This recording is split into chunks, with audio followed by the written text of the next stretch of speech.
Thanks, Gideon. So to get into the presentation, and just before I go on to the second part, those of you who missed it, that was the evolution of money.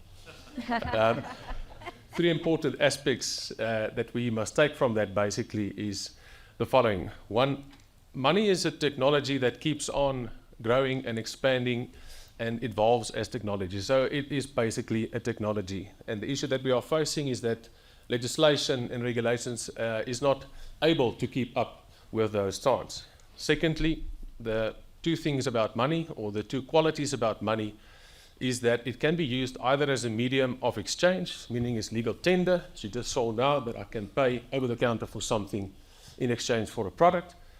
And the other quality is that it is used as a store of value. For instance, if you invest in gold or you invest in certain financial products. And then the last or third aspect that is important, any of the transactions that could have transpired between myself and Gideon is something that could have ended up in a contract. So we're going to look a little bit into contracts and what exactly is the essence of a contract.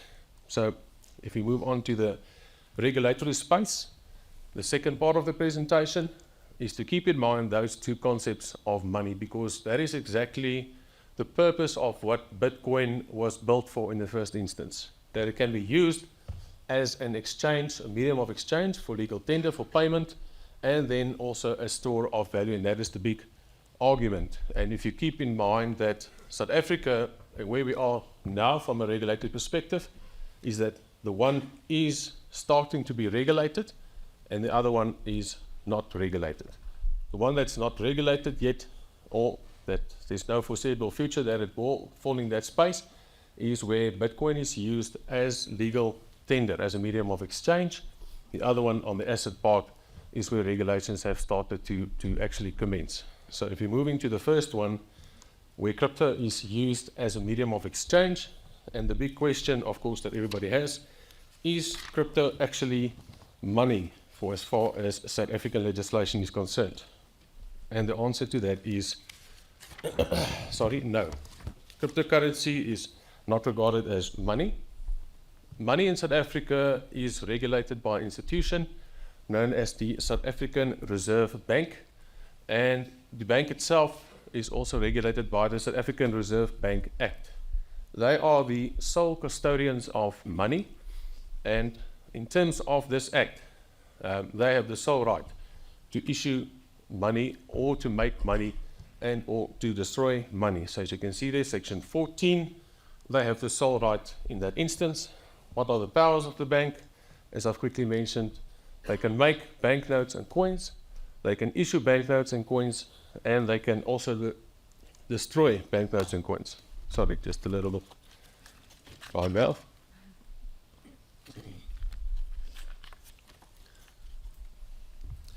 So what is legal tender? Section 17 of the Act explains that to us. It's a difficult section, so I didn't bring it up, so I'll just give you the essence of that. It is only notes and coins for which the South African Reserve Bank has taken responsibility for and liability for, and can be regarded as legal tender. And then lastly, important part of the Act is section 19, the powers of the minister. The minister that we are talking about here is, of course, the Minister of Finance, and only the Minister of Finance can, by way of issue of a notice in the Government Gazette, determine what will constitute money. So looking at coins, for instance, they can determine the dimensions, the design of any coin, as well as the compilation of any series of coins. So as we are where we stand today, from the South African Reserve Bank Act, cryptocurrency is not regarded as money or a coin or a banknote. Then the question, of course, comes up, but what about e-money, electronic money? As we know, and as we've just seen, that we've advanced to such a stage where payments can be made electronically. So does cryptocurrency not fall into that definition of e-money? E-money in South Africa is regulated by the National Payment Systems Act, and in the definition section, when you look up money, money is defined as banknotes or coins issued by the Reserve Bank in terms of the sections that we've just read now. So in conclusion also, cryptocurrency is not regarded as e-money either. So from a regulatory perspective, what do you stand to do if you deal with cryptocurrency as a legal tender, meaning for payment. The only thing that will protect you is, in essence, for the time being, a contract. It is not the legislation itself necessarily. So this is where we get into the essence of what is a contract. Contract is the place where a willing buyer and a willing seller meets. So again, to our example that you just saw on the stage, if Gideon was willing to take any offer that I've made in terms of the mediums that I was willing to pay, and we've reached a conclusion, that would constitute a willing buyer, willing seller arrangement, and we have an effective contract. In South Africa, if you have to look at the 5 requirements that should always be met in order for there to be a contract, that is the following. Of course, there must be an offer. There must be an acceptance of that offer. There must be a price that is either fixed or determinable. There must be performance, meaning that I must be able to perform in terms of my obligations of that agreement. And lastly, there must be a consensus. So none of the items Gideon and I have reached a consensus on yet. I must still convince him about Bitcoin a bit later. So if we have a meeting of the minds, then we have a valid and binding enforceable agreement. Furthermore, sorry, that's one too quick. Contracts are not regulated by specific legislation in South Africa. It is regulated by our common law, so it has not been codified into any statute or law at the moment. And we have to deal with the principles of a contract that I've just mentioned to you now. Often, of course, a contract is a private transaction by and between 2 or more parties, but it can also be affected by external factors such as statutory regulations and legislation. And you're going to have to look at the contract in the scenario what it happens. So what is the purpose of the contract? What industry does it apply to? That will determine what other legislations might have effect on that relationship. That comes to this slide, for example.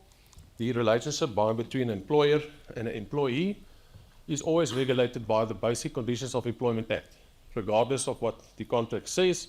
If there's provisions contrary to the BCA will always apply. Second example, if you're buying a house or if you're selling a house, any person in South Africa selling immovable property will always be subjected to the Alienation of Land Act. That means your contract, still like in the old age, has to be signed in ink, cannot be in some form of electronic form. Regardless of what your contract says, this legislation will apply. As a last example, the mining sector, regardless of what the activities in the mining sector, they will always be affected by environmental laws and mining laws, regardless again of what the contract might state.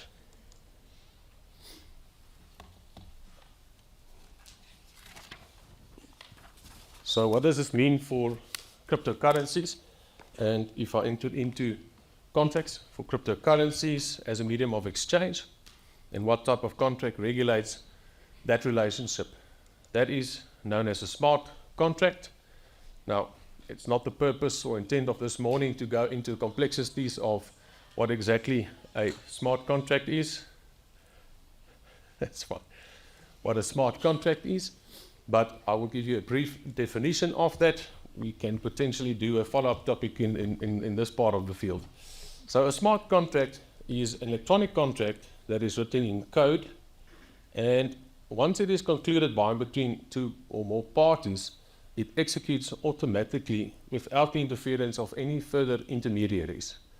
That is a mouthful, and like I said, we're not going to delve into that this morning, but basically this is the essence of the technology, that it removes intermediaries out of that relationship bound between the 2 parties, and that's why it's still a very controversial aspect in our law currently in South Africa. And then secondly, to make it even more complex, smart contracts are designed and runs on what is known as the blockchain. A lot of you would have heard that term by now, as it has been trending for quite a few years.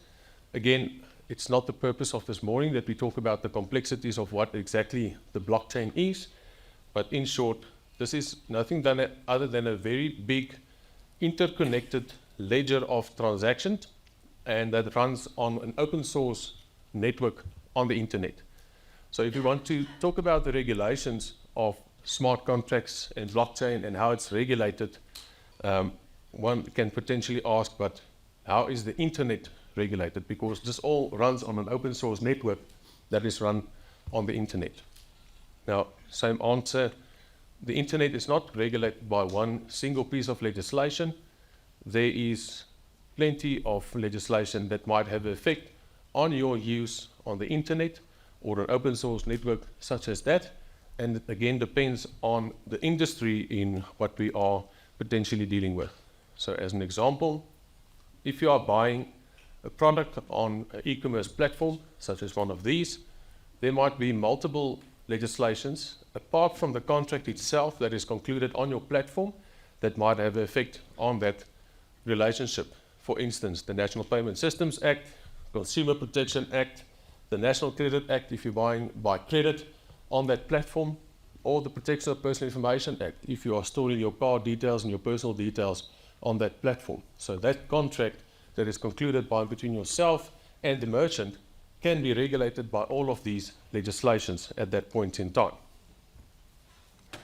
So just a quick brief list of non-exclusive list. Of course, there's plenty, like I said, but those are a few that I thought of and that comes up immediately when we talk about the use of the internet. So to draw that back into what regulates the blockchain, what regulates smart contracts, the simple principles of contract law as far as South Africa is still concerned, and then dependent on the industry where it is applied, you might have an effect that comes from an external factors such as external legislations relating to that specific industry. And as far as cryptocurrency as a medium of exchange is concerned, and if you ever enter into a transaction where cryptocurrency is used as a payment, be careful, make sure that you understand the contractual relationship that you've entered into, as it is not, there's not one legislation that specifically regulated like the South African Reserve Bank as a specific currency currently in South Africa. So moving into the second part then, where cryptocurrencies is used as a store of value, how did the government get into regulating this, and how did they manage to regulate that? Well, it was with the simple change of a definition, and cryptocurrencies is no longer defined as a currency, but rather has been declared as a crypto asset. So I'll speak to the roadmap as to how we got there, and also crypto assets has been declared as a financial product, which means this has brought the crypto asset into the financial regulatory space which we currently have today. So as opposed to creating new laws and adopting new laws for cryptocurrencies, the regulators have used the existing legislation that's there, and they see actually how they could have brought the asset into that regulatory environment. A big reason for that is that governments do not want to stifle the innovation of this technology, but they want to regulate it on a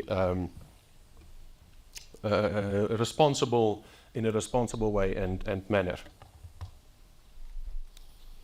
So I've got the page here, so I just keep up with my slides. So as I've said, what does it mean? It has brought cryptocurrencies into the financial law space. What the regulators also have done through this is not to regulate the asset itself, but rather look at the service providers in that space, like the Sanlams and asset advisors and so on. Sanlam Private Wealth, I've been told it's not just Sanlam. And also, of course, an opportunity for SARS to make some more money out of it. Why is it important for the government to regulate something as big as this? So from the latest stats that I got on CoinMarketCap, there's roughly 23,000 cryptocurrencies listed to date. So if something gets as vast as this and is adopted on such a large scale, usually that is what follows, is that governments get involved and they try to seek a means of to regulate it. Of course, there's also plenty of risks involved in this space. Just to name a few are the following: tax evasion, exchange control evasion, money laundering, and terrorist financing. So for us as consumers, it's also very important that the government looks at this and actually tries to seek some regulation issues on this. So from a transition phase as to where we were around about 2014, the government has moved from a user be aware stance of point where they just actually have not taken any position other than to warn consumers of the risks involved in cryptocurrencies, to where we are today, moving into a roadmap of putting regulations into place. And the two main authorities that sit behind it is the South African Reserve Bank and the Financial Sector Conduct Authority, basically the regulators in the financial laws space. And of course, there's many other parties that have recently joined in, and we'll go and have a look a little bit into that roadmap. 2014, as I said, the user beware statement that was issued by the National Treasury and the SARB, just to indicate to users, be aware of this. You are contracting at your own risk. Again, it's a contractual principle. It is not regulated by the laws as of yet. In 2016, there was established an intergovernmental fintech working group known as the IFWG, consisting of members from the National Treasury, the South African Reserve Bank, the Financial Sector Conduct Authority, and also the FIC, the Financial Security Sector, Intelligence Security Sector. 2018, SARS has provided us some clarity in terms of how they will deal with crypto assets, and basically what SARS has said, crypto asset will fall into your personal estate and will be treated from a normal income tax perspective.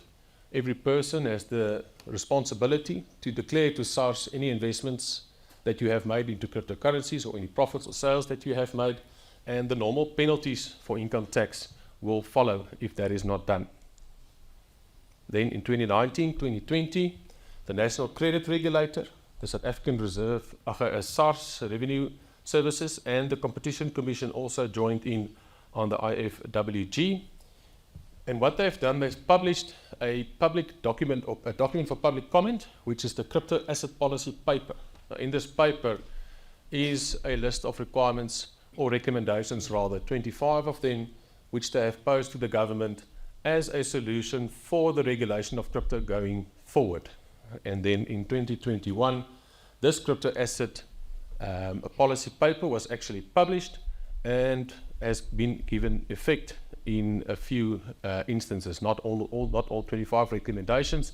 As I said, this is a roadmap going forward. And just to repeat, the purpose of this working group is not to stifle the technology, but rather to enhance responsible innovation and technology in the fintech space, and then responsible regulation thereof. And as part of that paper, they have also recommended to bring service providers that provide a service in a crypto asset into the realm of the FSPs, financial service providers, and brought it under the scope and auspices of the Financial Sector Conduct Authority. So a CASP is a crypto asset service provider, and anybody that provides a platform through which you can buy or sell and trade in cryptocurrencies will be regarded as a CASP, or any intermediary that makes that trade possible, or providers of custodial wallets. All of you heard that you must have a crypto wallet to invest in crypto wallets. That's changing a little bit, as we hear later. And then providers of investment funds will also, in the crypto space, will be regarded as a CASP, similar to a financial service provider as we know that today. How will they be supervised? As I've just said, they are brought into the financial regulatory space, similar to what your financial service providers are today. So they will have to comply with normal licensing requirements and compliance matters, and have reporting obligations, and specifically under those three elements of anti-money laundering regulations, which is the FIC, exchange control regulations under the SARB, and the financial services regulations, of course, under the FSCA.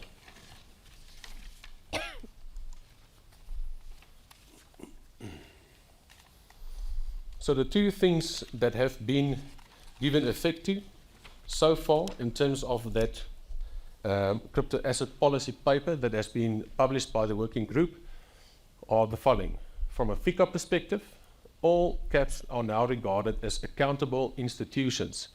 A lot of us as lawyers, a lot of us as asset managers that are here today, and anybody in the financial advisory space need to FICA your clients. And we know what type of headache that brings along with the practice.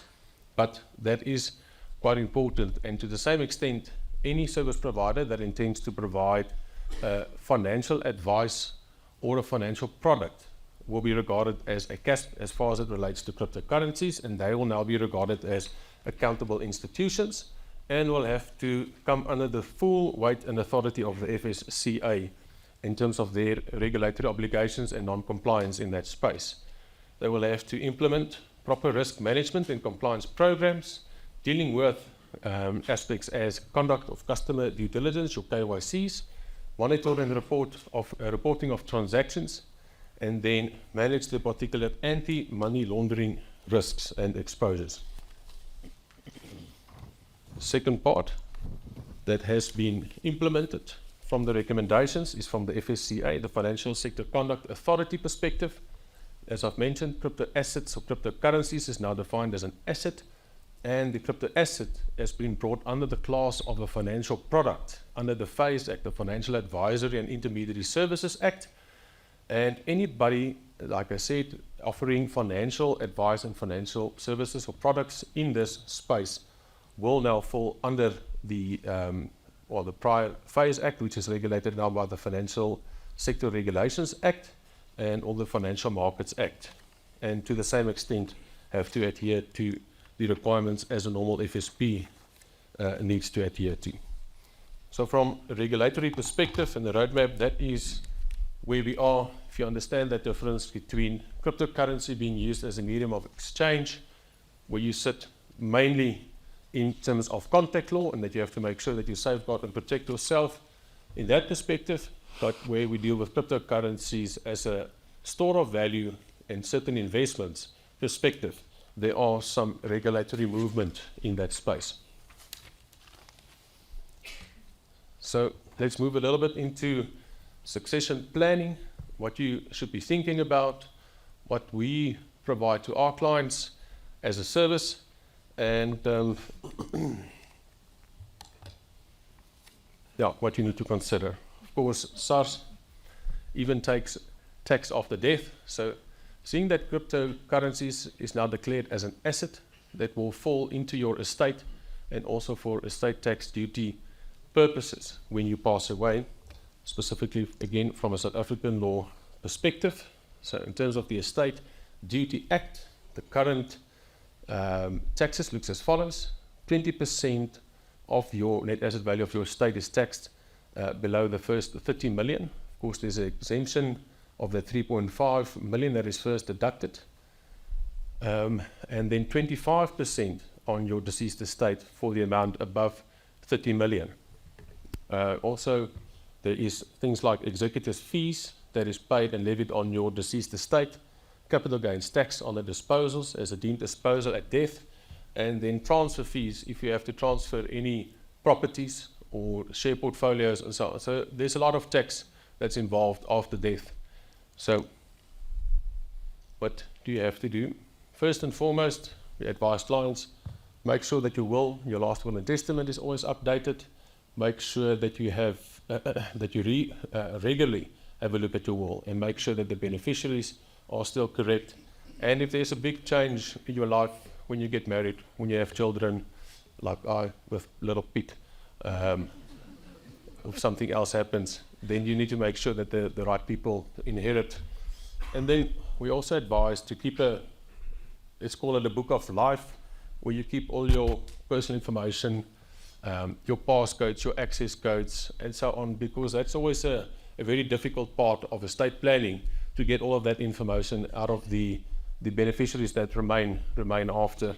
So from that perspective, always make sure that your last will and testament is updated. But that's only a solution, of course, at death. What can we do for you while you are still alive and kicking? This is where we still advise clients to make use of companies and or trusts as very effective tools still for succession planning. and estate planning purposes. Now, I know there's a lot of talks about trusts and that they are taxed at a very high rate. And so, yes, that is the case, but mainly from our understanding and experience, and is that if you use the trust, of course, as the direct investment tool or the operational tool, it is going to be taxed at the highest rate that the trust can. But when you use a trust as a passive investment vehicle, investing into something like a company structure, which I will show to you a little bit, the tax looks a little bit different from that perspective, and there's still very good reason, especially if you have minor children and a succession that is on the way, that you can utilize a trust for that perspective. Why also a company? A company is regarded as a legal person. A company has separate legal liability from its shareholders, meaning that if the shareholder passes away, the company can continue to exist. And like I said, it has separate legal liability. And there's very similar qualities from that perspective also when one looks at a trust. It doesn't matter if the trustees pass away, the trust can continue to operate as long as there is a number of trustees that keep on managing and operating the trust. So from a corporate structure perspective, one of the key elements in looking at estate planning and that we always take consideration of is that SARS allows you to structure your tax affairs in the most tax efficient manner to pay the least tax possible. So why would you not do that? Secondly, if we look at a structure like that, we always have to make sure there's commercial rationale behind that structure, but planning your tax affairs and your state affairs is one such commercial rationale that will be justified. So this is best explained if we look at a little bit of an example as to what you can potentially consider. Let's look at Mr. X. He's at the age of 30 and he's invested into the following few investments. He's got a rental property portfolio, all in his personal name. He's got 100% of his shares in his business that he started, and also he's got a share portfolio, and potentially there's crypto also in that investment. If we say the value is 10 million rand, and should Mr. X pass away, his tax would potentially look as follows. On today's date, after the exemption is included, that's a 1.3 million after death that you still have to pay to SARS of your 10 million investment that you have grown.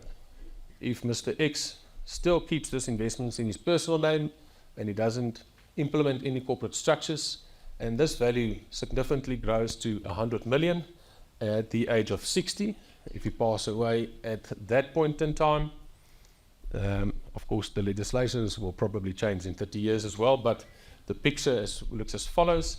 22 million of his estate will be taxed after the exemptions have been included. So what can we do while you are still alive? This is typically the type of structure that we try to implement for clients. Yes, there's various other solutions. There's every client's situation and scenario must be assessed on its own merits.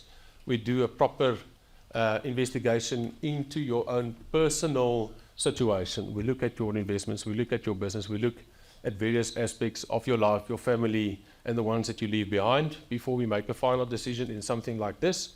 But this is the most basic solution that we look at for a lot of our clients. And what we achieve here, without discussing the complex tax issues and matters that is involved in all of the steps to get to this, but this is the ultimate aim and the end result that we are able to do for you while you are still alive. And that is to ring fence Mr. X's value when he was still at the age of 30 and completely, let's call it, freeze that value of his asset in his personal estate. So that is the amount that he will pass away with at the age of 60.